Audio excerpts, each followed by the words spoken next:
రాష్ట్రంలో జరిగినటువంటి ఇటీవల కాలంలో జరిగినటువంటి 2 ఇన్సిడెంట్స్ నుంచి ఓటర్లు, బహుజనులు, పేదలు నేర్చుకోవాల్సిన గుణపాఠాలు ఈరోజు మీకు చెప్పాలనుకుంటున్నాను.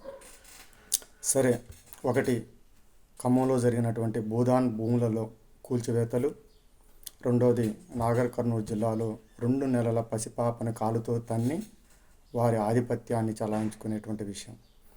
సరే, నాగర్ కర్నూలు జిల్లా అది పక్కన పెడదాం, వేరే వీడియోలో మాట్లాడుకుంటే ఖమ్మంలో జరిగినటువంటి భూదాన్ భూములలో అక్రమ కట్టడాలు అనే పేరుతో అక్రమ కూల్చివేతలు జరిగిన దానికి రాష్ట్ర వ్యాప్తంగా వ్యతిరేకత అనేది పెళ్ళుక్కింది. అయినా కానీ ఈరోజు అన్ని ప్రజా సంఘాలు కానీ ఉద్యమ పార్టీలు కానీ అక్కడికి వెళ్ళి ఆ ప్రజలకు అండగా నిలబడ్డాయి. కానీ 10 సంవత్సరాలు అధికారంలో ఉన్నటువంటి టీఆర్ఎస్ పార్టీని కేసీఆర్ అన్నా ఎక్కడున్నావు అని నన్ను అడుగుతున్నారు. కత్తి వాని చేతికిచ్చి యుద్ధం నన్ను చేయమంటే నేను ఎట్లా చేయను అని కేసీఆర్ అనడము సిగ్గుచేటు కాదా? ఒక తీన్మార్ మల్లన్న చేతికి ఏ కత్తినిచ్చారని పోరాడుతుండ అతను. ఒక తొలి వెలుగు రఘు చేతికి ఏ కత్తినిచ్చారని పోరాడుతున్నారు వాళ్ళు. ఒక విశారదనికి ఏ కత్తినిచ్చారని పోరాడుతున్నాడు అతను. ఒక బీఎస్పీ పార్టీకి ఏ కత్తినిచ్చారని పోరాడుతున్నారు వాళ్ళు. ఒక కమ్యూనిస్ట్ పార్టీలకి ఏ కత్తినిచ్చారని పోరాడుతున్నారు. ఈరోజు తొలి వెలుగు రఘు భూదాన్ భూముల యొక్క చరిత్ర మొత్తాన్ని 4 రోజుల్లో బయటపెట్టగలిగిండు.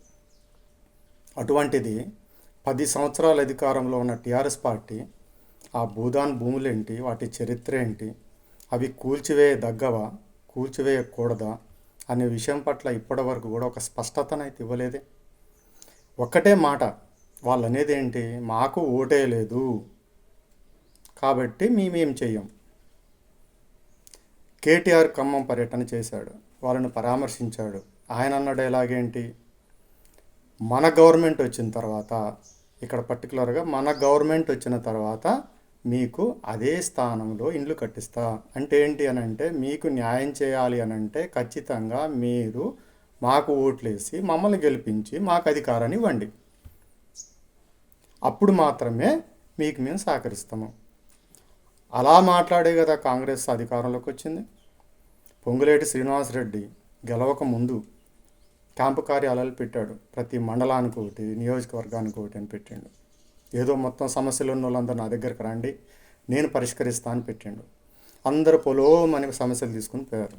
అప్పుడు టీఆర్ఎస్ గవర్నమెంట్ నియంతృత్వ పాలన జరుగుతున్న రోజుల్లో అందరు వెళ్ళి ఇది సంగతయ్యా, మా పోలీస్ ఫోర్స్ మా మీద ఇలా పనిచేస్తుంది, ఇలా పనిచేస్తుంది, ఇలా పనిచేస్తుంది, మా భూములు పోయినాయి అని వీళ్ళు పోయి విన్నపాలు వాళ్ళకి వినిపిస్తే వాళ్ళు సేమ్ డైలాగ్, ఇప్పుడు మనం ప్రభుత్వంలో లేము, వాళ్ళు ప్రభుత్వంలో ఉన్నారు కాబట్టి మన ప్రభుత్వం వచ్చే వరకు ఆగుదాము. అంటే మన ప్రభుత్వం ఎలా రావాలి, మీరందరూ ఓట్లేసి మా ప్రభుత్వాన్ని తీసుకొస్తే అప్పుడు మా ప్రభుత్వంలో మీకు మేము న్యాయం చేస్తాము. ఇప్పుడు చేసే న్యాయం అంతా కూడా అదే. మరి ఆ ఓట్లేసిన వాళ్ళు ఎవరు, వీళ్ళే. ఈరోజు ఆధిపత్య వర్ణాలలోని ఉన్నటువంటి నాయకుల యొక్క ఉదార స్వభావం ఎలా ఉంటుందో ఒక్కసారి ఓటర్ మహాశయులు, దళితులు, బహుజనులు, పేద వర్గాల వారు అందరూ గమనించి ఓట్లేసేటప్పుడు జాగ్రత్త వహించి ఎవడు మంచివాడు ఎవడు చెడ్డవాడు అనేది చూడాలి. 15 మంది ఒక బ్యాలెట్ పేపర్లో పోటీ చేస్తే 15 మంది మనకు కనిపించరు ఓటేసేటప్పుడు. పైన 3 2 1,00,000 మెజారిటీ, 50,000 మెజారిటీ ఏంటండి అది? మరి ఉద్యమం ఎవడు చేయాలి? ఈరోజు వారికి 1,00,000 మెజారిటీ ఇచ్చారు. వేరే వాడు పోయి పోరాటం చేయడానికి వేరే పార్టీ ఎవరన్నా పోతే వాళ్ళని ఎవడన్నా పట్టించుకుంటాడా? నేను పోటీ చేశానయా, నేను పోటీ చేసిన అభ్యర్థిని అని ఎవడని చెప్తే నీకు ఎన్ని ఓట్లు వచ్చినాయి అని చెప్తే నాకు 2,000 ఓట్లు వచ్చినవి, 500 ఓట్లు వచ్చినవి, 1000 ఓట్లు వచ్చినాయి అని చెప్తే వాడు నవ్వుతాడు. ఒక్కడికే ఎందుకు వేయాలి? ఒక్కడికే 1,00,000 మెజారిటీని ఎందుకు ఇచ్చారు? ఒక్కడికే 50,000 మెజారిటీని ఎందుకు ఇచ్చారు? ఇస్తాం. మనం ఓట్లేసేటప్పుడు వాళ్ళకంటే ఎక్కువ తొందరపడేది మనమే.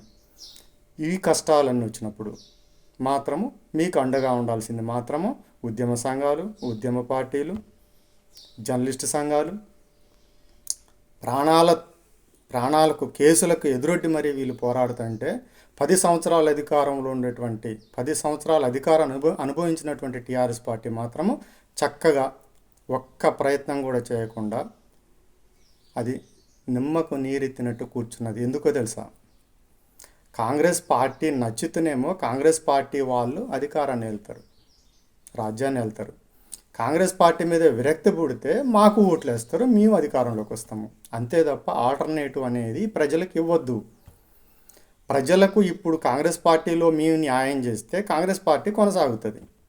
కాంగ్రెస్ పార్టీ కాకుండా మాకు అధికారం వచ్చినప్పుడు వీళ్ళు ఎక్కడైతే కూల్చివేతలు జరిగాయో ఆ కూల్చివేతలు మేము జరుగుతాం. మళ్ళీ అప్పుడు కాంగ్రెస్ పార్టీ జిందాబాద్ అంటారు ఈ ప్రజలు చాలా అమాయకులు, పిచ్చివాళ్ళు. 2000 రూపాయలు నోటిస్తే వాళ్ళు ఓట్లేస్తారు అని బలంగా నమ్మినటువంటి ఈ పార్టీలు ఈ విధంగా ప్రజల్ని మోసం చేయటంలో ఎక్కడ కూడా వెనకాడవు. మార్పు అనేది ఉద్యమ సంఘాలతో వస్తుంది అనుకున్నప్పుడు రేపు ఎలక్షన్ టైంలో ఏ ఉద్యమ సంఘానికి నువ్వు సపోర్ట్ చేస్తున్నావు, ఏ ఉద్యమ పార్టీకి సపోర్ట్ చేస్తున్నావు, ఏ వ్యక్తికి సపోర్ట్ చేస్తున్నావు అనేది నీలో స్పృహ లేనంత వరకు ఇటువంటి కొనసాగుతూనే ఉంటవి, ఇటువంటి దందాలు కొనసాగుతూనే ఉంటవి. జై భీమ్.